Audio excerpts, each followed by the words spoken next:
Kuna dada ni maarufu sana hapa TikTok kufuatana na content ambazo huwa anazitengeneza. Aliyenifuata kusimulia hiki kisa ni mdogo wake ambaye amesema nisitaje wala kumtaja huyo ndugu yake. Nami nafuata masharti kama ilivyo, na pia sitapenda watu mwanze kutaja majina ya watu huko chini ili msije mkagombanisha watu. Kisa chao kipo kama ifuatavyo. Huyu dada anasema kwamba kwao wamezaliwa hapo wengi, sitataja idadi, lakini dada yao alitangulia kuondoka kule kijijini akaenda mjini kujitafuta. Kuna masomo ambayo alikuwa ameyasomea dada yake, akawa anafanya hizo kazi. Sasa wakati anafanya zile kazi, kuna baada ya muda akawa na mafanikio makubwa sana, ambapo pale mjini wakawa wanamuona ni superstar, anapiga picha na superstar wengi. Kule kijijini kila mtu akawa anamzungumzia hali ya kiuchumi ambayo alikuwa nayo, maisha anayoishi, yupo mahotelini, lakini wazazi wake kule kijijini walikuwa bado wana hali ngumu. Japo na yeye kwa kadri alikuwa anajua ana uwezo wa kutumia kiasi alichokuwa nacho. Mdogo mtu ndo anayezungumza. Pamoja na kwamba yeye na wadogo zake wote walikuwa wanasoma, dada yao ndo aliyekuwa anawapatia mahitaji. Ila lilipokuwa linafika swala la kwamba wakamsalimia huyu dada yao, anasema dada yake alikuwa anakataa kabisa kwamba haiwezekani wakaenda mjini. Maanake yeye anaishi Dar es Salaam.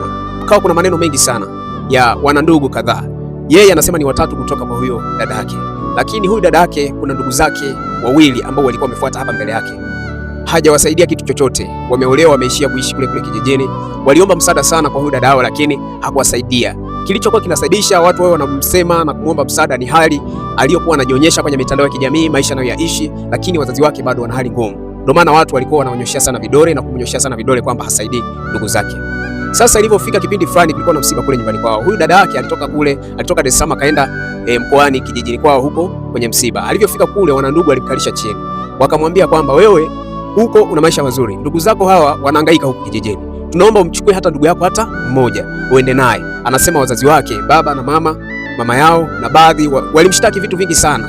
Huyu dada anasema kwamba dada yake kesi zilikuwa haziishi.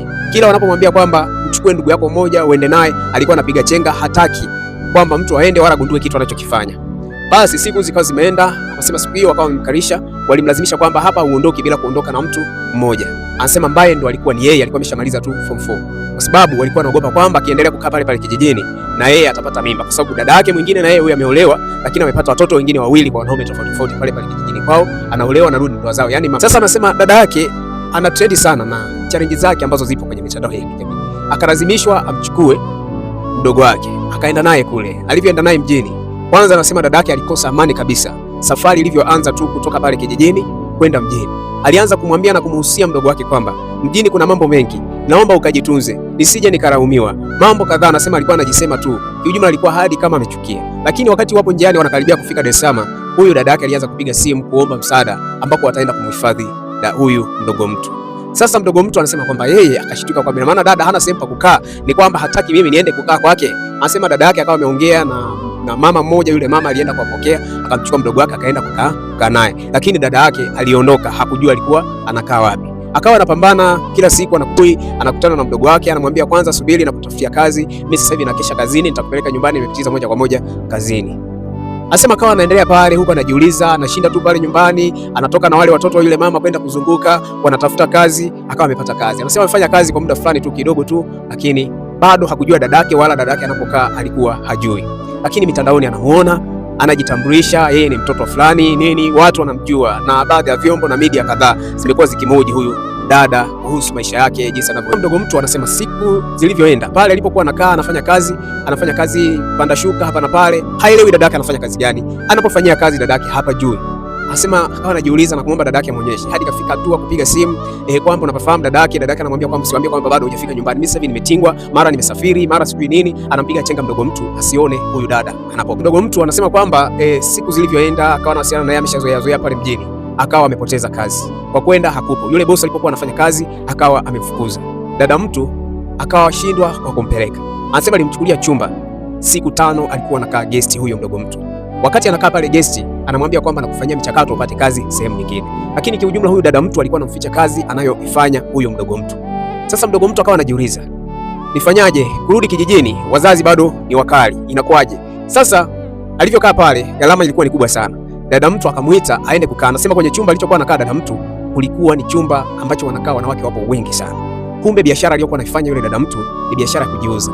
Mitandaoni challenge anazozifanya, mambo yote picha sijui nini, kumbe wanamfuata. Amekuja kuvigundua hivi vitu vyote baada na yeye kwamba inatakiwa wana ndugu, inatakiwa usaidie ndugu zako, ukae nao hapo mjini. Na yeye kwa kuwapeleka hana kurudi, huyu mdogo mtu kule kijijini ni vigumu. Anafanyaje? Dada mtu ilibidi amfundishe na yeye aanze kujiuza, na yeye akaanza kujiuza hapo hapo mjini.